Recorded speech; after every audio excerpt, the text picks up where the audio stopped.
चुड़ैलों और राक्षसों के आतंक में डूबा प्राचीन जापान, जहां फिरंगियों का आना जाना और रहना मना होता है और राजा की कही बात ही कानून। राक्षसों के लिए आदमी बस कीड़े मकोड़े होते हैं, जब मन चाहा किसी को भी मार दिया।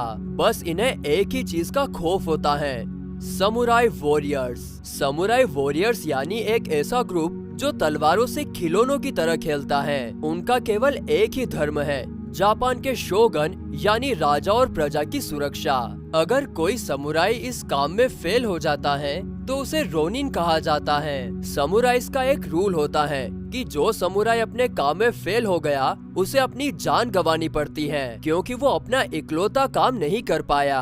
कहानी की शुरुआत होती है और एक लड़का काय जंगल में भाग रहा होता है और कुछ समुराई उसका पीछा कर रहे होते हैं। भागते भागते उसका पैर फंसता है और वो गिर पड़ता है। सेनापति ओइशी वहाँ आ जाता है और काय को देखकर कहता है कि ये एक राक्षस है। दरअसल काय की बनावट आम जापानियों की तरह नहीं होती है। कुछ लोगों का मानना होता है कि काय राक्षस है, तो कुछ का मानना है कि काय को जंगल के राक्षस टेंगू ने पाला है और टेंगू ने ही उसे मनुष्यों की हत्या करने का सारा ज्ञान दिया। समुराई चाहते हैं कि काय को या तो मार दिया जाए या यहाँ से कहीं दूर भेज दिया जाए, वरना राज्य में बुरा वक्त आ जाएगा। उस राज्य एको का राजा असानो भी आकर काय को देखता है, पर उसे काय में कोई बुरी शक्तियाँ नहीं दिखती। समुराई वॉरियर्स के विरोध करने के बावजूद असानो उसे अपने ही साथ रहने की इजाजत दे देता है।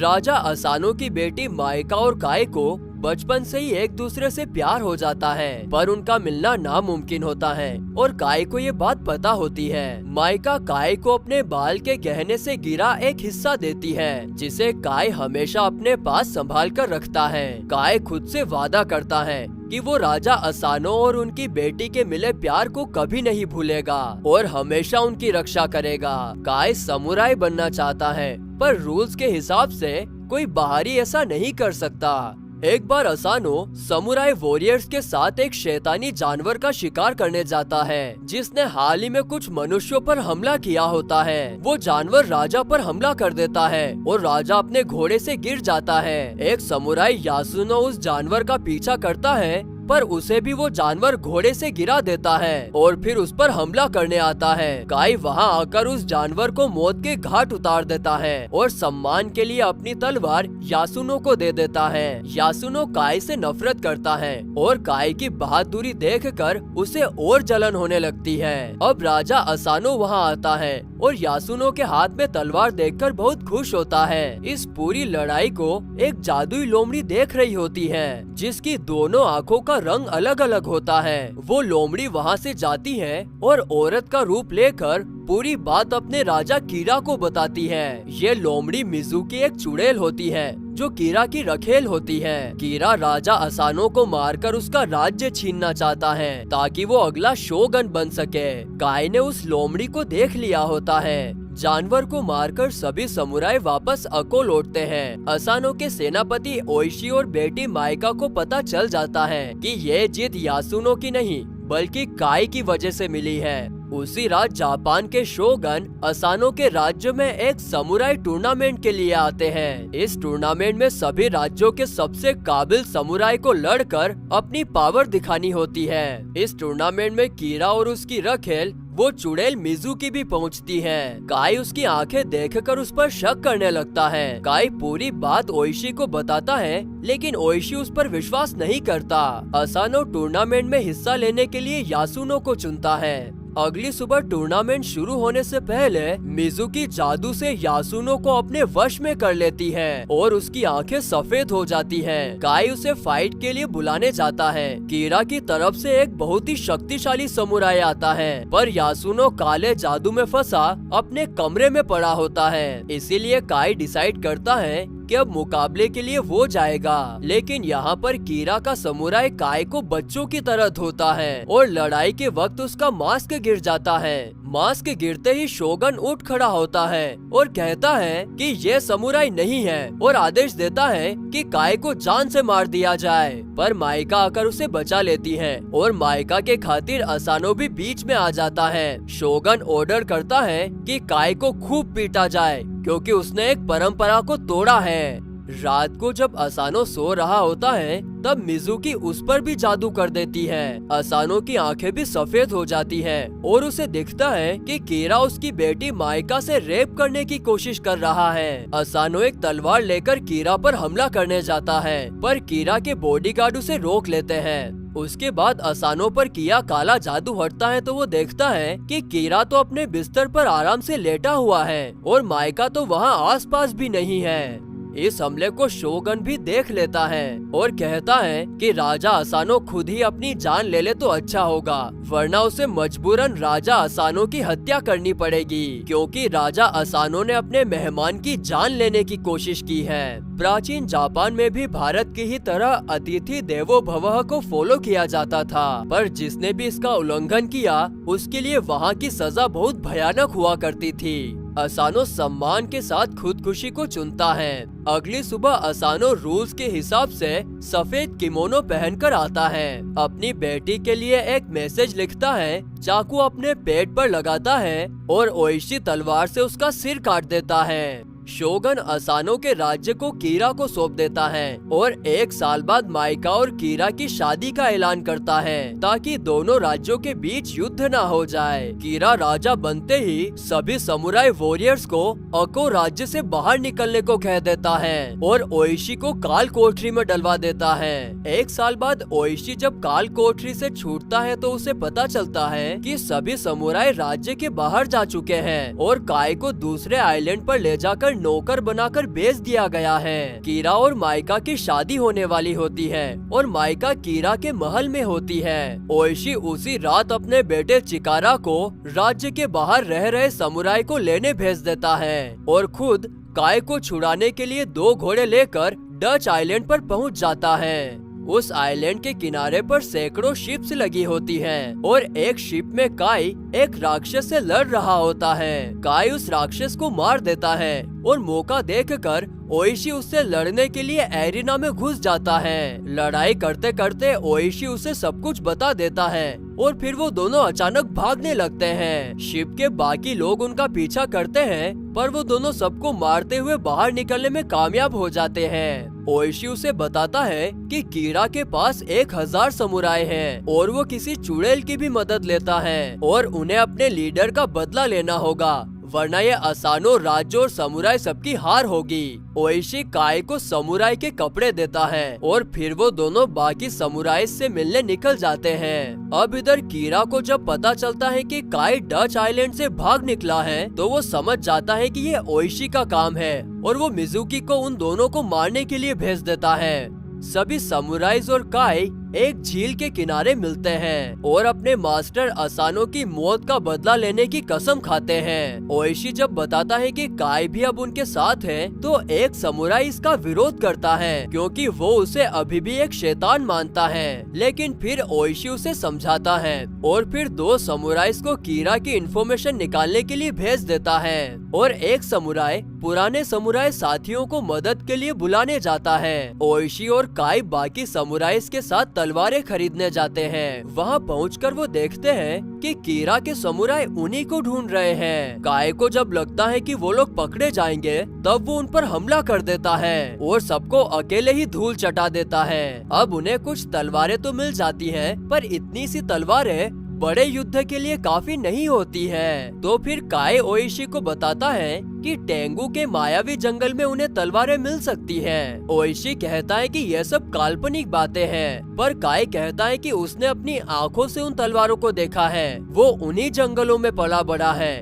और उसमें भी जादुई शक्तियाँ हैं। उन्हें वहाँ हथियार तो मिल जाएंगे, पर उसके लिए उन्हें राजा टेंगू के जाल से बचना होगा। सभी समुराई अगली सुबह उस जंगल में पहुँच जाते हैं। वो जंगल बहुत घना होता है और वहाँ मारे हुए लोगों की आत्माएं भटक रही होती हैं। काय को अंदर जाते ही टेंगू की आवाज आने लगती है और उसे पता चल जाता है कि शैतानों को उनके आने की खबर लग चुकी है। वो सभी चलते हुए महात्मा बुद्ध की एक बड़ी सी मूर्ति के सामने पहुँचते हैं जो कि गिरी हुई होती है। उसी मूर्ति के पास एक गुफा होती है। काय और ओइशी उस गुफा में घुस जाते हैं और बाकी समुराई बाहर उनका इंतजार करने लगते हैं। काय ओइशी को बताता है कि चाहे जो भी हो जाए उसे अपने हथियार बाहर नहीं निकालना है, वरना राक्षस उन पर हमला कर देंगे।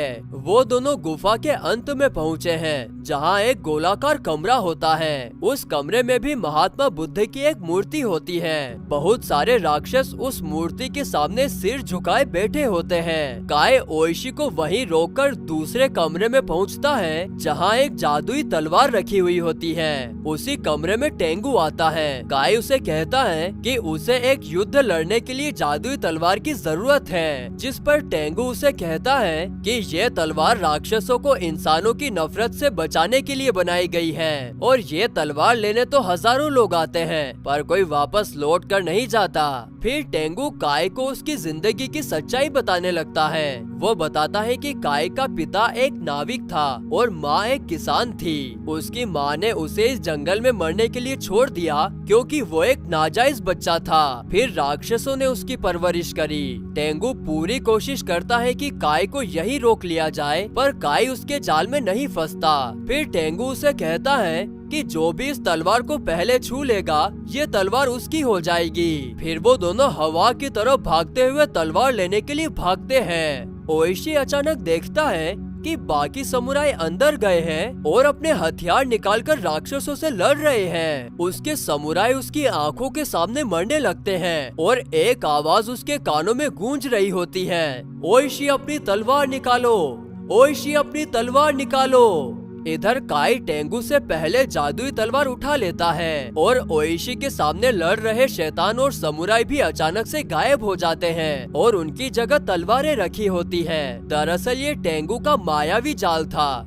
जिससे काय बच निकलता है। वहाँ से सभी समुराई अपने पुराने साथियों के पास पहुँचते हैं। जिस आदमी को ओइशी ने कीरा की इन्फॉर्मेशन निकालने के लिए भेजा होता है, वो आकर उसे बताता है कि कीरा आज रात पुराने मंदिर जाएगा।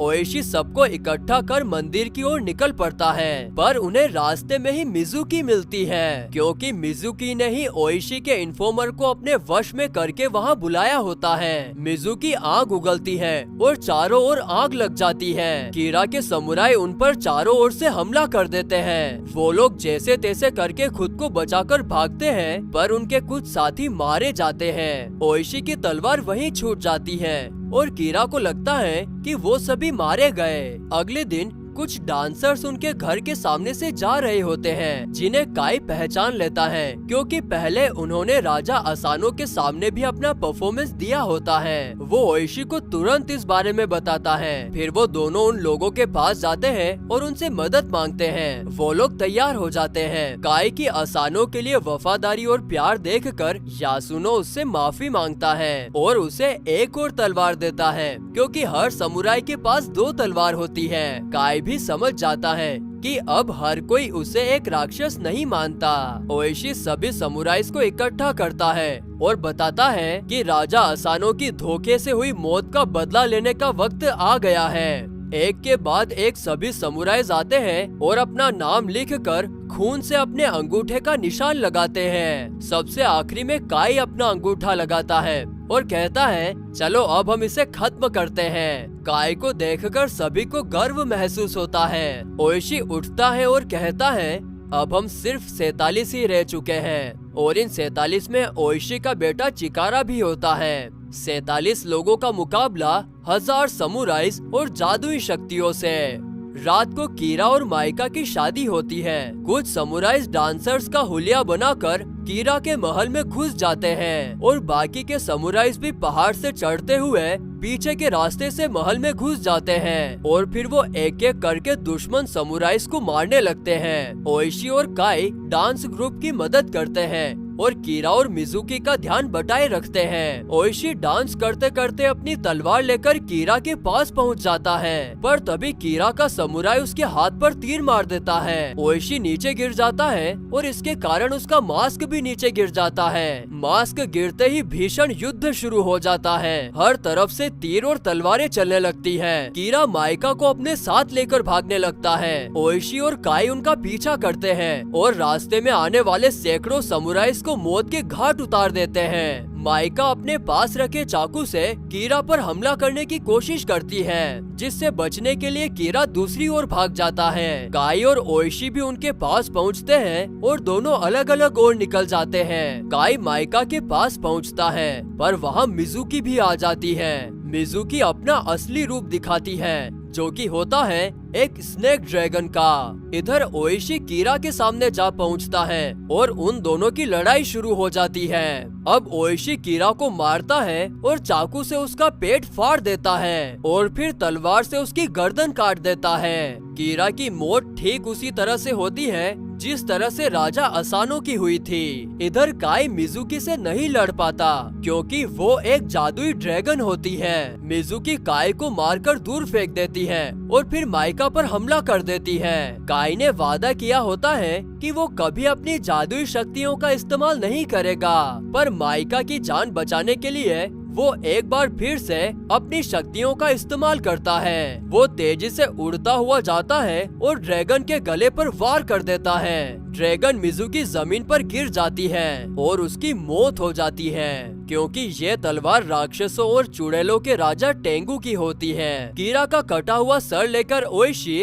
लड़ते हुए समुराइज के पास जाता है और चीखता है, राजा असानो अमर रहे। कीरा का सिर देखकर उसके समुराइज अपने घुटने टेक देते हैं। अब कीरा का कटा हुआ सिर लेकर सभी 47 समुराइज राजा असानो की कब्र पर जाते हैं और उन्हें श्रद्धांजलि देते हैं। शोगन को जब पता चलता है कि ओइशी ने असानो का बदला लिया है, तो वो बहुत नाराज होता है और कहता है कि तुम सभी को फांसी होनी चाहिए, पर मुझे तुम सभी में एक रोनिन नहीं बल्कि एक समुराई नजर आता है, इसीलिए तुम सभी को एक समुराई की मौत दी जाएगी और तुम सब की कब्र तुम्हारे राजा असानो के पास बनाई जाएगी। किसी समुराई के लिए ये सजा जन्नत से कम नहीं। सभी समुराइज इस सजा को खुशी से कबूल करते हैं और शोगन के सामने अपना सिर झुकाते हैं। माइका को राज्य का नया शासक घोषित कर दिया जाता है। माइका काई से बहुत प्यार करती है और चाहती है कि वो दोनों साथ में रहें, पर अब ये नामुमकिन होता है। काई कहता है